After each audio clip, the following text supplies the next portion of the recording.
Здравейте, потребители на YouTube, аз съм Банги Mouse и веднага след като качих първия си клип, реших да ви покажа как да играете GTA San Andreas мултиплеер.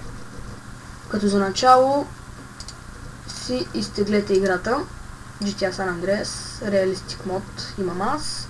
Ако искате, става и с друга версия на играта. И инсталирате GTA-то.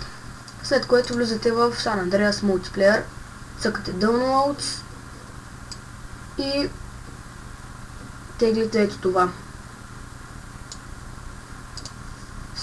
Поставяте го в директорията на играта и отваряте SAMPEXE. Когато го цъкнете, ви излиза един прозорец и търсите Add Server, това типче.